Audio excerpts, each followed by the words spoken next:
Hello students, कैसे हैं आप सब। आप कोरोना काल में सब अपना बहुत अच्छे से ध्यान रखें, ठीक है।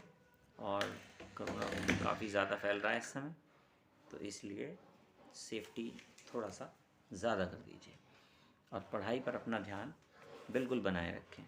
आज हमारा जो टॉपिक है, पॉइंटर्स हमारे जो चल रहे हैं फ़िलहाल, उसी में हम लोग आगे अपना टॉपिक बढ़ा रहे हैं। आज हम बात करेंगे टॉपिक में पॉइंटर टू ऑब्जेक्ट। हाँ जी, आपने बिल्कुल सही सुना, पॉइंटर टू ऑब्जेक्ट। अगर हम किसी भी ऑब्जेक्ट का एड्रेस, हाँ जी, ऑब्जेक्ट का भी अपना एड्रेस होता है, किसी भी ऑब्जेक्ट का एड्रेस अगर हम किसी पॉइंटर में स्टोर करा लें तो उसके थ्रू भी क्लास में जो मेथड्स वगैरह हम लोग बनाते हैं उनको हम आसानी के साथ एरो लगा करके उनको एक्सेस कर सकते हैं। ठीक है जी, चलिए मैं आपको थोड़ा सा एक्सप्लेन में बताता हूँ कि पॉइंटर टू ऑब्जेक्ट क्या होता है।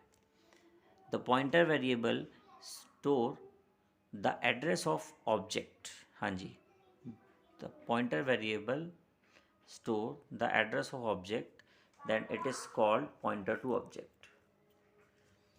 आप बिल्कुल सही कह रहे हैं कि अगर आप ऑब्जेक्ट बनाया, आपने ऑब्जेक्ट बनाने के लिए क्या करना पड़ेगा, क्लास बनानी पड़ेगी। अच्छा, थोड़ा सा ध्यान देना पड़ेगा कि ऑब्जेक्ट होता क्या है। ऑब्जेक्ट क्या है? Object is an entity to access all the features of class. ठीक है जी। और क्लास क्या होती है? Class is a collection of data member और मेंबर मेथड। अब हम लोग क्या करेंगे, यहाँ पर क्लास बनाएंगे। क्लास बनाने के बाद आप क्या करेंगे, ऑब्जेक्ट बनाएंगे। ऑब्जेक्ट बनाने के बाद आप क्लास का पॉइंटर टाइप डिक्लेयर कर देंगे, यानी कि जैसे आप ऑब्जेक्ट डिक्लेयर करते हैं ऐसे ही आप पॉइंटर डिक्लेयर कर देंगे। चलिए थोड़ा सा और आगे बढ़ते हैं। इसमें जैसे मैंने आपको भी डेफिनेशन में बताया, the pointer variable store the address of object, then it is called pointer to object. इसका सिंटेक्स देखने वाला है। सबसे पहले यहाँ पर लिखेंगे आप क्लास नेम, उसके बाद आप यहाँ पे एस्ट्रिक का सिंबल लगाएंगे, उसके बाद आप यहाँ पर लिखेंगे पॉइंटर वेरिएबल। इस तरीके से हम क्या करेंगे, इसमें हम यहाँ पर अपना पॉइंटर ऑब्जेक्ट डिक्लेयर कर देंगे।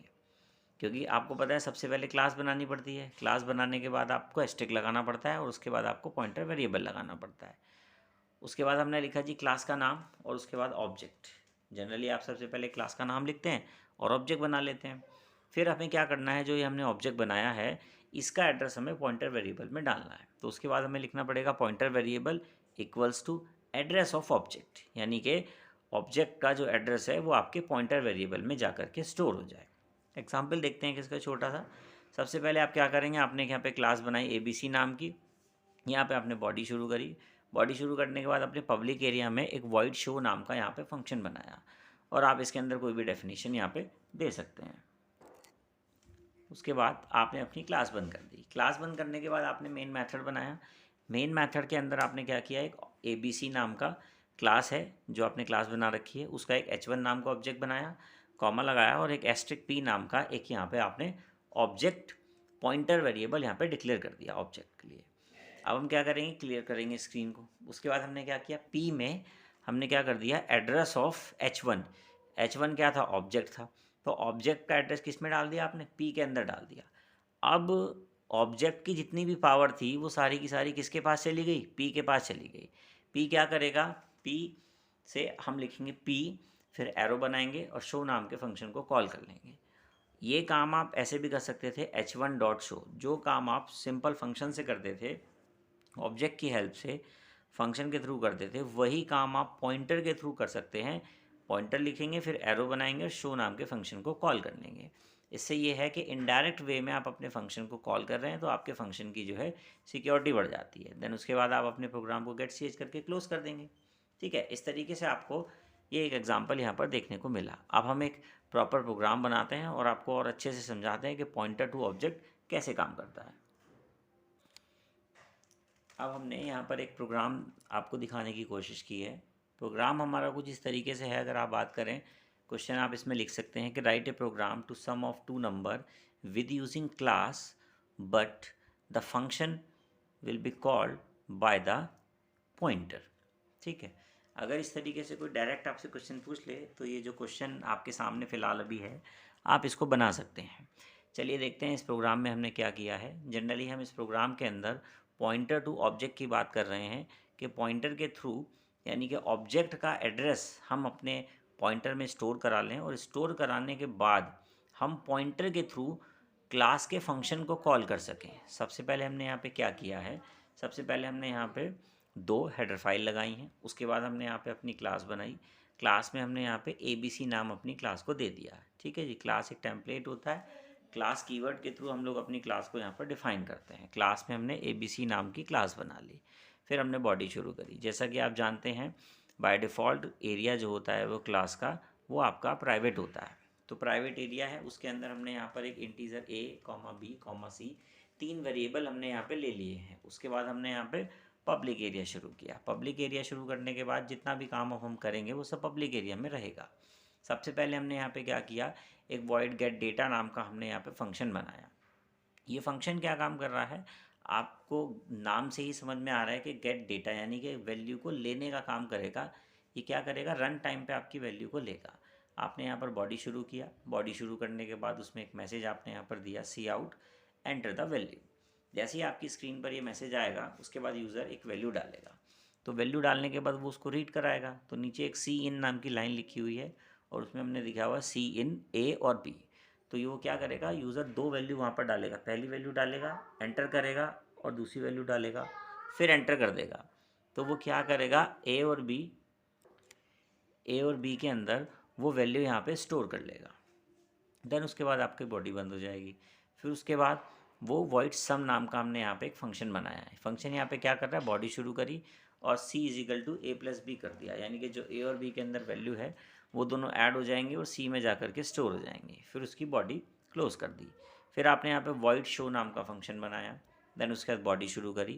फिर उसके बाद आपने सी आउट करके A की वैल्यू को डिस्प्ले करा दिया है, सी आउट करके B की वैल्यू को डिस्प्ले करा दिया है और आपने सी आउट करके C की वैल्यू को डिस्प्ले करा दिया है। तीनों वैल्यू शो नाम के फंक्शन के थ्रू यहाँ पर आपसे डिस्प्ले हो जाएंगी। फिर आपने शो नाम के फंक्शन की बॉडी को बंद कर दिया। फिर आपने अपनी क्लास की बॉडी बंद कर दी। अभी यहाँ तक तो जो आपने ये क्लास का प्रोग्राम बनाया है, इससे पहले हम जितने भी क्लास के प्रोग्राम बना चुके हैं सिंपली हम लोग इस तरीके से ही प्रोग्राम को बनाते हैं। देन उसके बाद हमने क्या किया, वॉइड मेन मेथड यहाँ पे अपना बनाया। मेन मेथड बनाया, बॉडी शुरू करी।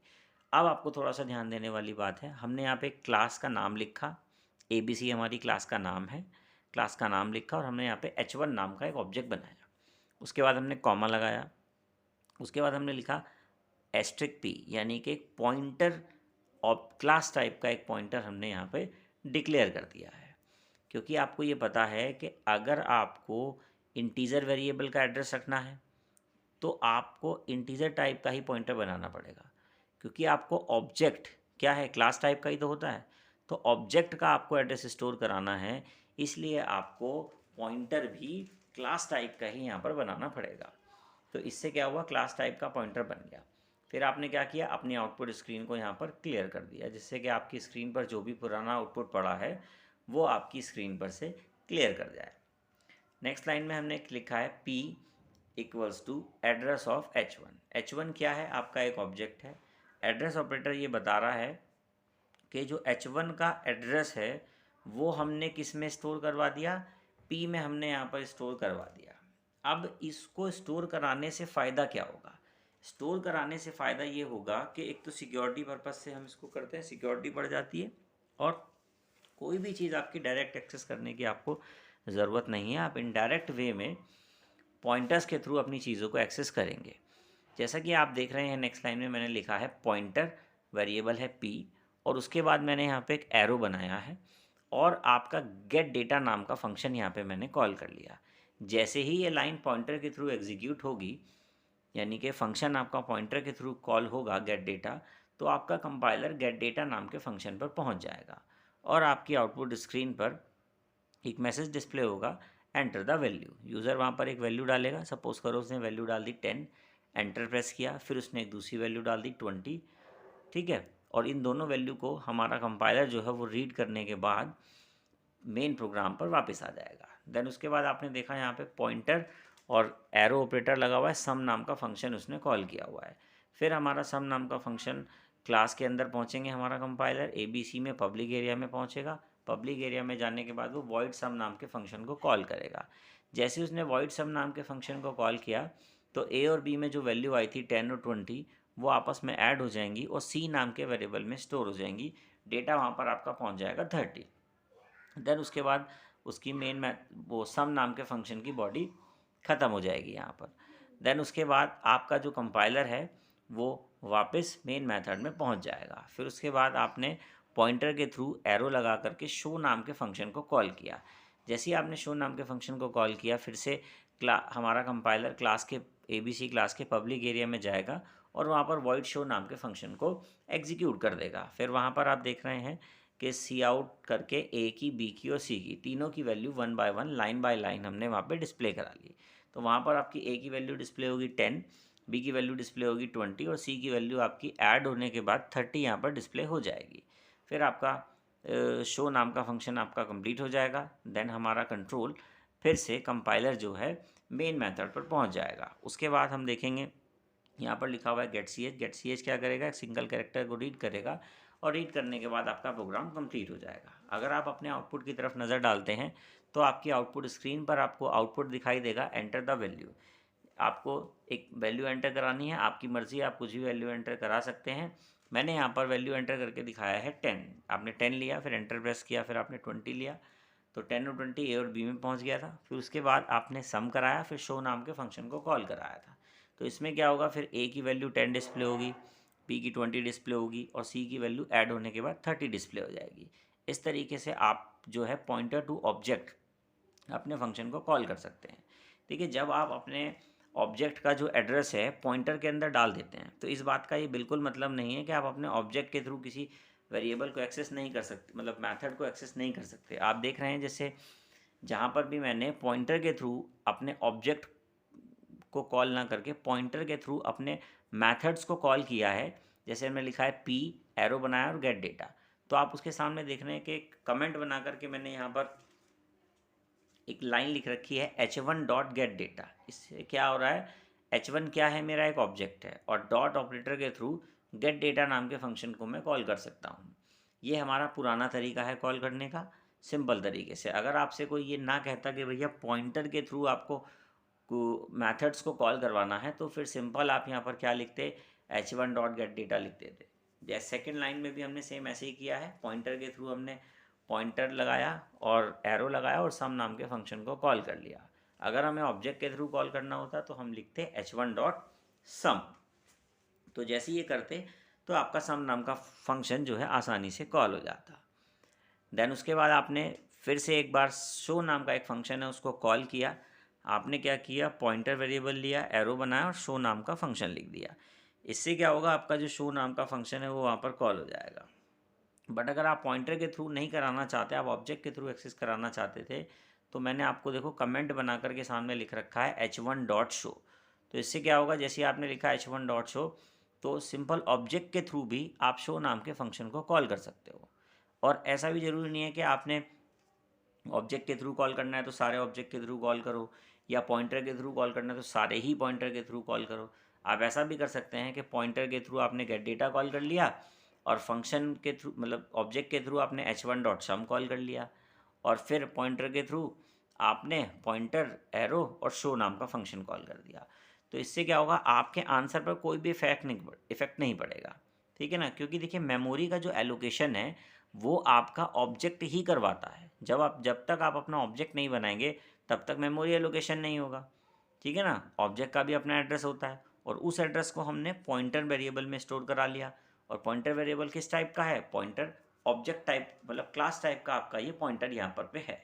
तो इससे बेनिफिट ये हो रहा है कि आप डायरेक्ट ऑब्जेक्ट के थ्रू डेटा एक्सेस ना करके आप पॉइंटर के थ्रू एक्सेस कर रहे हैं। देखिए आप अपने वेरिएबल्स को सेव कर रहे हैं किसके थ्रू, ऑब्जेक्ट के थ्रू।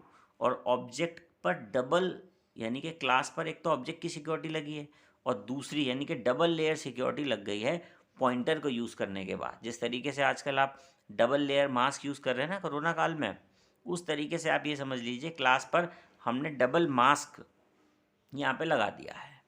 ठीक है, आई होप अच्छे से आपको ये बात समझ में आ गई होगी कि पॉइंटर टू ऑब्जेक्ट क्या होता है। इंपॉर्टेंट चीज़ है, एग्जाम में पूछी जाती है, तो आप इसको एक बार एग्जीक्यूट जरूर कर लें, बहुत अच्छे से इसको एग्जीक्यूट करें, इसका प्रॉपर आउटपुट क्या आ रहा है वो चेक करें।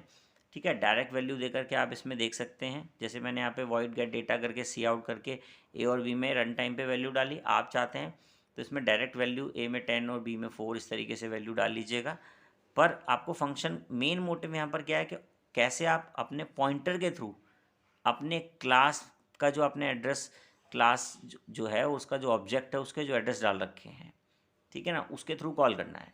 देखिए दूसरी चीज़ ध्यान देने वाली बात यहाँ पर ये होगी, जैसे आपने अभी ABC करके क्लास बनाई, उसका एक H1 नाम का ऑब्जेक्ट बनाया, और अगर आपने H2 नाम का दूसरा ऑब्जेक्ट बना दिया तो आपको क्या करना पड़ेगा, एक दूसरा ही पॉइंटर बनाना पड़ेगा उसके साथ में, और दूसरे पॉइंटर में दूसरे ऑब्जेक्ट का एड्रेस डालना पड़ेगा। ठीक है, इस चीज़ को आपको ध्यान रखना है।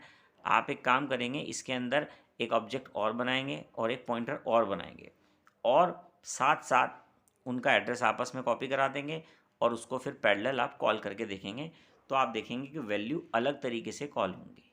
ठीक है, कहने का मतलब है कि ऑब्जेक्ट एक से ज़्यादा बनाए जा सकते हैं और पॉइंटर भी एक से ज़्यादा बनाए जा सकते हैं। ऐसा बिल्कुल भी नहीं है कि भाई आपने ये कह दिया कि एक प्रोग्राम के अंदर एक ही ऑब्जेक्ट बनेगा, एक ही पॉइंटर बनेगा, ऐसा नहीं है। आपकी जितनी यूज़ हो, जितना मर्जी आपका हो, पॉइंटर भी उतने बन सकते हैं और आपके ऑब्जेक्ट भी उतने ही बन सकते हैं। ठीक है, आई होप सब आप समझ गए होंगे अच्छे से। आज के लिए इस वीडियो में इतना ही, बाकी नेक्स्ट वीडियो में हम लोग कंसिडर करेंगे। Thank you.